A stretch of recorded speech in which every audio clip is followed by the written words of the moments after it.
सुरेश मुर्मुआ कुकमु आया आशा सान्तार समाज बारे जहाँ तहलना ओना रापुदोग कना चेदा रापुदोग कना ओना अबो नितो नेल हुई तबना ओनकागे बिमल मंडिया कुकमु रापुदोग लागिदोग कना ताहले चेदा रापुदोग कना चेद खातिर नोका हुयुग कना चेदा अबो सान्तार समाज ना भलाई लगिते सान्तार समाज रे नवा दिस हुदिस एम लगिते जहाय हड़ा जतना कुकमु ओड़ा दुआर जुदी लो तोरजोआ ताहले आम कंटेंट क्रिएटर बनाव कते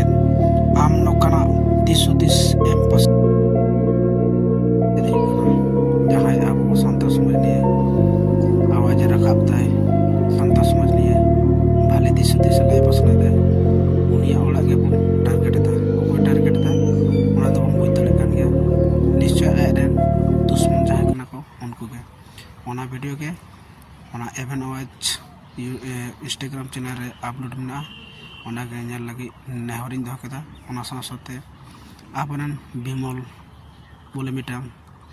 डिजिटल कंटेंट क्रिएटर मेना उनिया हो उनका परिस्थिति आकोआ बुसु गदार से चेरे सिंगल को धरा कदा उनी हो नवा सान्तार समाज बारे तेगे नापाय नापाय वीडियो आगुया चेदा जे उनकान जहां नापाय कथा रोल लगे सोशल मीडिया को हिजु कना उनको को टारगेट अपना चेदा नवा आबो नेल हुई तपना एवं जहां को ओनारन दोषी कना को उनको जेमन कुटन शास्ति हुई मा नवा हो इ सनाम सुसरिया गोठे नेहरिन दहदा समाज सुसरिया को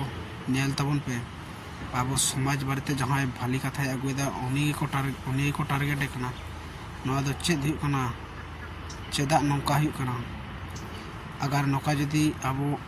समाज बारे जहां हर नापाय नापाय तीस हुदिस आगु सदरना चेष्टाया उनी गे अवस्था के जदि नौका हुई ताहले परवर्ती ते आबार यूट्यूबर से नौका क्रिएटर सोशल मीडिया रे आदो बाम्बो नेल नाम को ताहले इन्या मेन दो सुरेश मुर्मू से बिमल उनकिना जहां क्षति हुई कना ओनारे आबो गलो सपोर्ट एम लागती कान तबना ओना साथे जजमेंट ठीक ठाक उनकिना हुयुमा और जहां आसामी कना को उनको जेमन